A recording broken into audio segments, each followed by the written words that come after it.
Welcome back to my channel. I am Tamika Thompson and I am the owner and resume writer at Thompson Resume Writing Company. And for this video, I'm going to be giving you a list of next steps that you should take after experiencing an unexpected layoff or termination. Now, losing your job completely out of the blue on a whim, especially if you did not see it coming, can be traumatizing and shocking. And you may be confused in terms of trying to figure out what your next move should be when it comes to updating your resume, putting together a job search strategy, who to reach out to, applying to jobs, and then on the financial side, like who do you contact if you may be in need of financial assistance? Are you eligible for unemployment? How do you still make sure your monthly bills get paid, your rent, your mortgage, your car note? How do you still keep your head above water in terms of finances now that you are without your primary or your only source of income?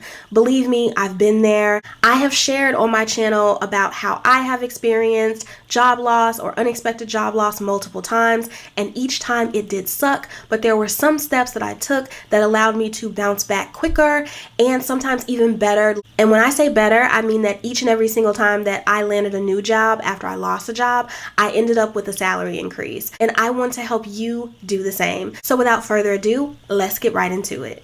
Number one on this list is you want to file for unemployment assistance and unemployment benefits. Now, I am in the United States and I am in the state of Illinois, and Illinois does offer unemployment. So anytime I found myself fired or laid off, the number one thing that I would do was file my unemployment. And if you're unfamiliar with what unemployment is, it's basically temporary financial assistance that you are able to receive for the duration of time that you are out of a job. Now, there is a cap on this. In Illinois, you get up to 6 months, or I think it's like 25 weeks or 26 weeks of unemployment assistance. And it is not your full paycheck. It's only a portion of your paycheck. So don't think, unless you know for a fact, again, that your state or your country offers this, don't think that you're going to get your regular, monthly or bi-weekly paycheck. It may not be the full amount, but it may be something. So if you know that your state or your country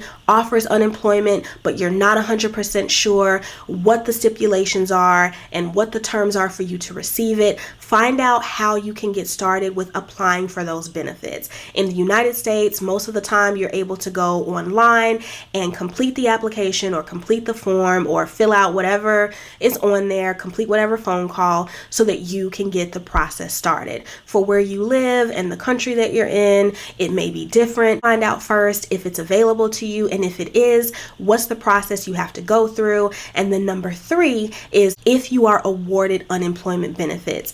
And I also want to say that there is no shame with claiming unemployment. Listen, in the United States, we pay taxes, we pay state taxes, federal taxes. I was never at any point in time ashamed to file unemployment because I know that my tax dollars went towards unemployment. So when I lost my job, best believe that I knew that I already had been paying into that. So please pay me. What Rihanna says, state better have my money.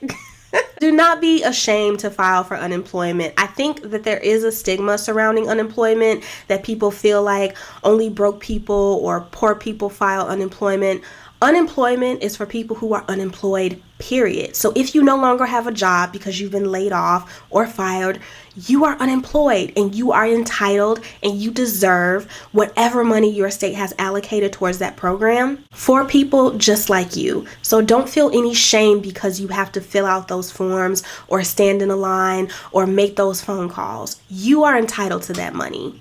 And something else to note when it comes to unemployment is that there are different eligibility requirements. So sometimes the reason why you were let go plays a factor in whether you may be approved or denied unemployment, or sometimes the nature of your job can also determine if you get approved or denied and things like that. But again, when it comes to filing and getting that initial information, filling out the form, looking at some Q&A web pages that may be on the website, those are going to be some things that you are going to look at in terms of for me to get this unemployment, what criteria do I have to meet? What are some reasons that it may be approved or denied? Next on this list is to review all of your financial accounts. So take a look at your checking, take a look at your savings. If you have credit card bills, log into your accounts. If you don't know what the balances are off top, log in and take a look to see what those balances are. And then also see if there's anything or any accounts that you can qualify for either a deferment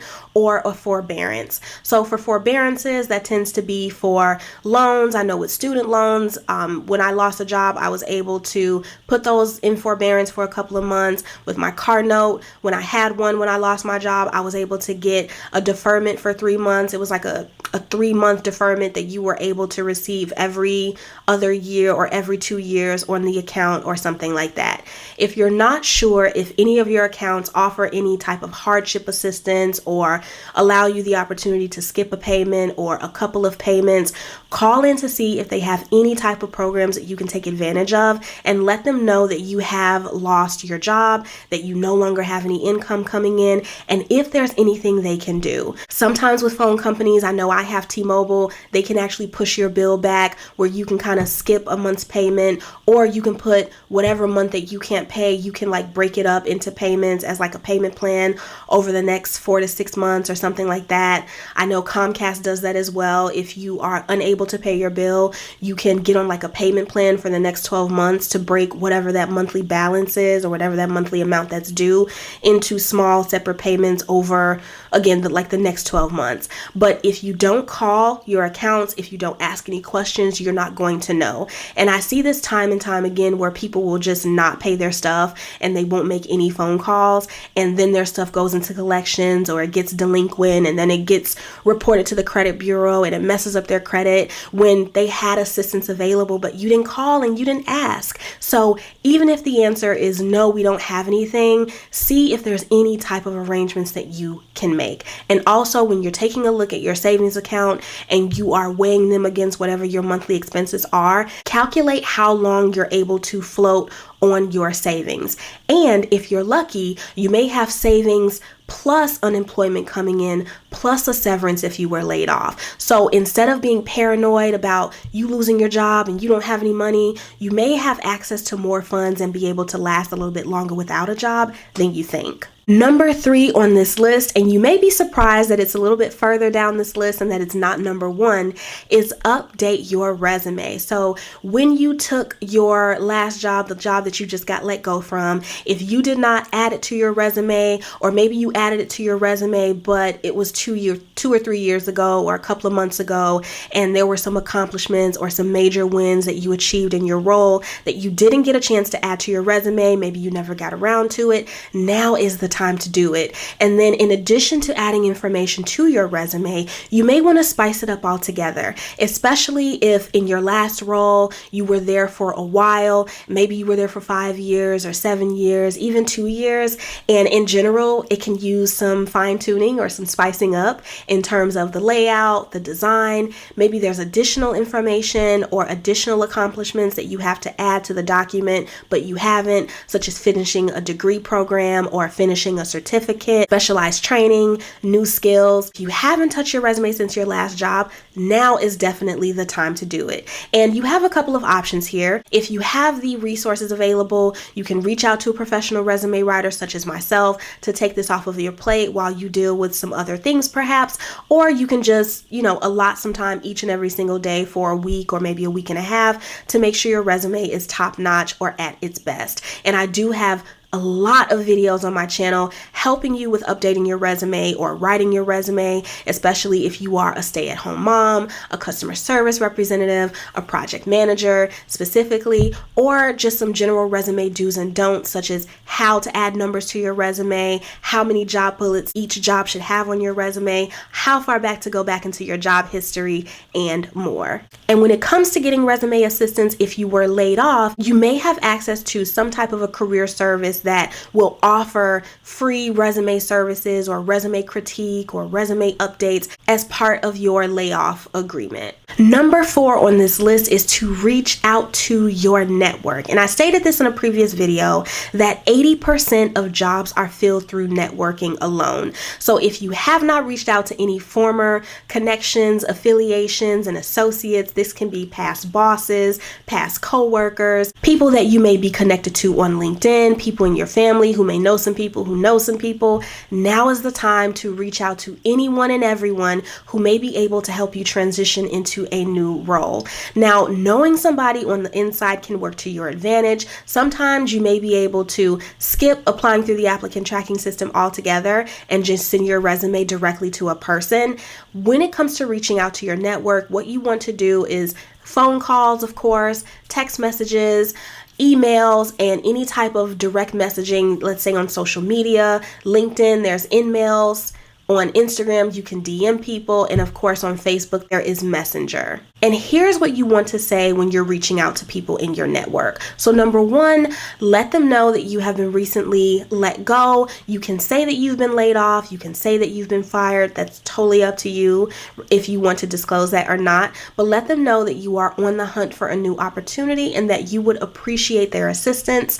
Ask them if there's any roles that are currently available at the company that they're at that you would be a good fit for in terms of your background and your experience and your expertise, or in regards to what you're looking for. So maybe you're not looking to jump right into another career-related role. You just kind of want to take something in the meantime, in between time. That is okay. And the last thing that you want to include is if they do not have anything available for you or there's nothing that they can recommend you for, ask them if they know of anyone else who may know of any opportunities. Now, this is important because if someone doesn't have something, that's fine, but they may know 10 other people who may each have something that would be a good fit for you. So that's what you want to close each message or each text or each phone call that you send with. And do not forget that.